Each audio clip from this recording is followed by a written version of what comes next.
Cerita kisah perjalanan hidup seorang anak manusia. Hari ini mau menceritakan tentang pergumulan yang terjadi dalam kehidupan dan menyalahkan Tuhan. Setiap dari kita pasti punya pergumulan. Setiap dari kita pasti mengalami masa-masa sulit. Tetapi bagaimana reaksi kita ketika mengalami itu? Apakah kita terus putus asa? Ataukah kita tidak putus asa dan mengandalkan Tuhan, percaya bahwa setiap yang terjadi dalam kehidupan kita terjadi atas izin Tuhan? Sebagaimana Ayub sedang hidup makmur-makmurnya, bahagia-bahagianya, ketika tiba-tiba iblis datang untuk merebut semuanya itu. Apakah Ayub menyalahkan Tuhan? Kan tidak. Nah, kita juga mungkin belajar dari Ayub ya. Karena kalau kita orang yang percaya pada Tuhan, mau mengandalkan Tuhan, bahwa setiap yang terjadi dalam kehidupan kita, Tuhan janji, walaupun dalam lembah kekelaman sekalipun, aku akan menyertai engkau. Bahkan sampai putih rambutmu, ku gendong engkau. Lah kurang apa sih?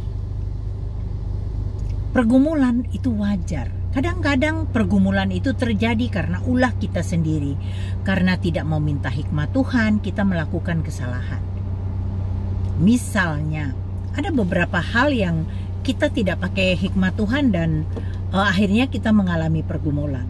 Misalnya, sakit penyakit. Tiba-tiba kena penyakit gula, tiba-tiba kolesterol tinggi, tiba-tiba tensi tinggi, tiba-tiba pencernaan masalah, tiba-tiba cancer. Semuanya itu penyebabnya karena perbuatan kita, bukan karena perbuatan Tuhan.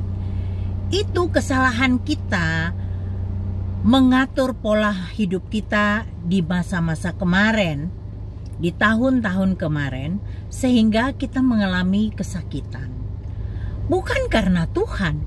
Kenapa Tuhan kasih aku pergumulan begitu berat? Kenapa aku kena cancer? Kenapa aku kena gula yang akut kayak begini? Kenapa aku begini? Kenapa aku begini? Kenapa aku begono? Menyalahkan Tuhan terus. Boleh nggak kita menyalahkan Tuhan? Padahal kesalahan itu kita yang lakukan. Kita sendiri yang buat. Kayak masalah pencernaan. Kita sendiri yang makan sembarangan. Makan gorengan kebanyakan. Makan makanan yang fast food dan lain-lain yang membuat junk food, yang membuat akhirnya kita masalah di kesehatan kita, di tubuh jasmani kita. Terus kita nyalain Tuhan. Ada mungkin yang begini, di keuangan misalnya, wah utangnya banyak jadi stres. Lah yang membuat utang tuh sopo? Ayo, kamu sendiri kan yang melakukan. Iya, tapi kan waktu itu kepepet begini. Lah wong kamu ngatur keuangannya nggak bener kok. Kalau kamu ngatur yang benar keuangannya, tentunya kamu tidak akan mengalami hal itu. Lah gaya hidupmu selangit. Kamu melihat hidup orang lain, kamu ikut-ikutan.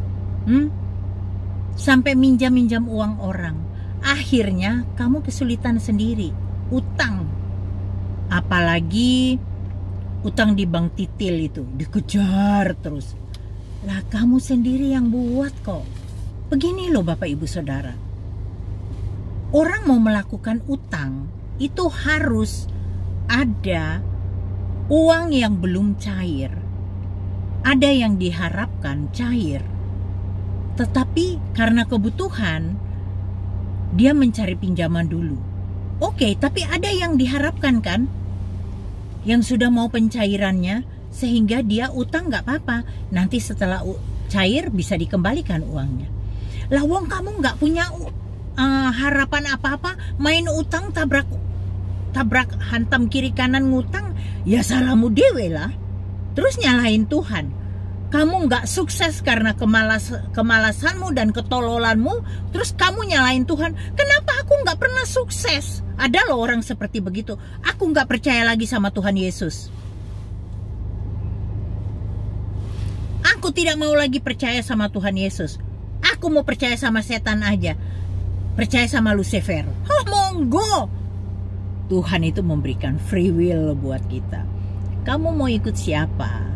Ya, mau ikut Tuhan Yesus atau mau ikut iblis Lucifer? Monggo. Itu keputusanmu.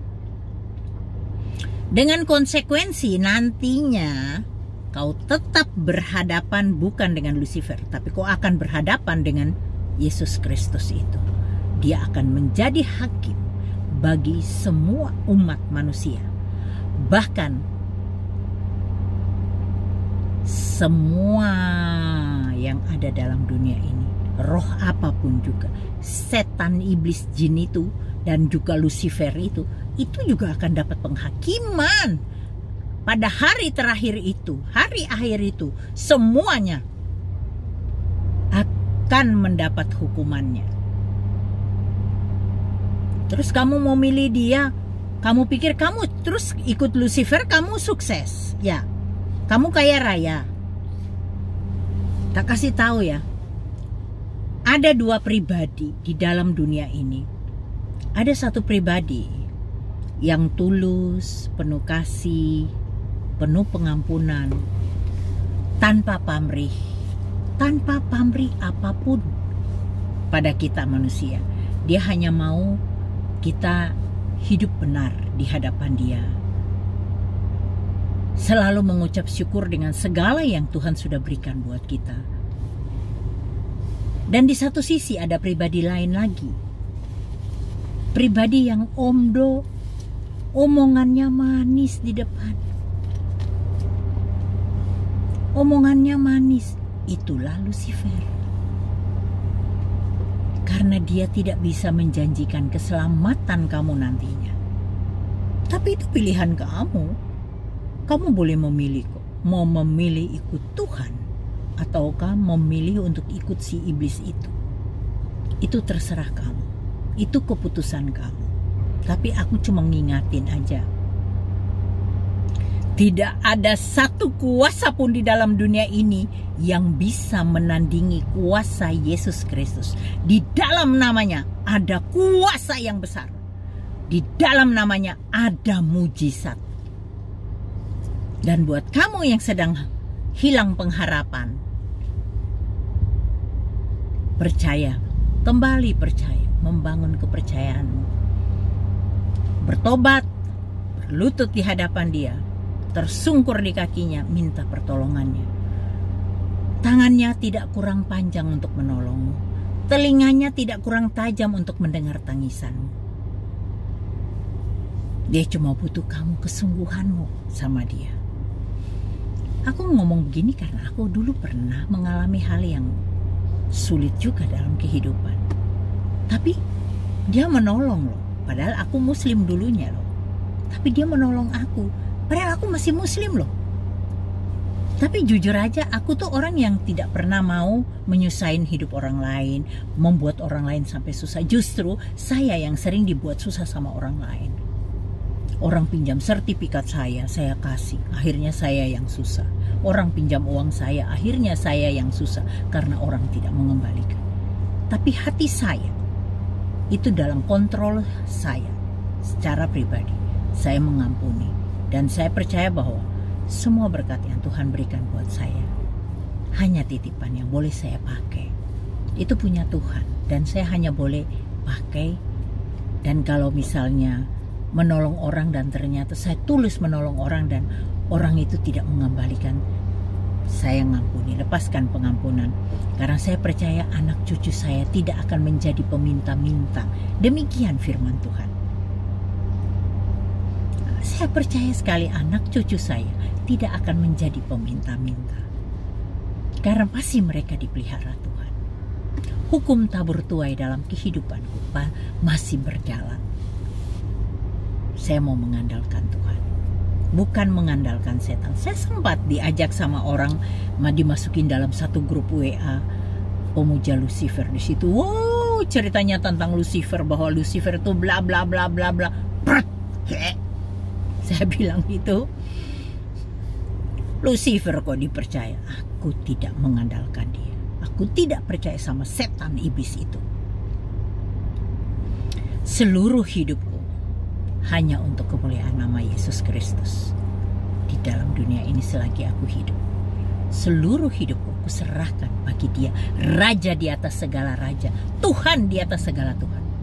Bukan pada Lucifer, setan itu yang akan menjerumuskan saya ke dalam api neraka, api abadi itu. No, aku nggak mau. Aku nggak mau jadi hambanya Dia. Aku nggak mau, dan itu adalah pilihanku. Life is choice. Kamu yang mungkin sudah terikat dengan Lucifer,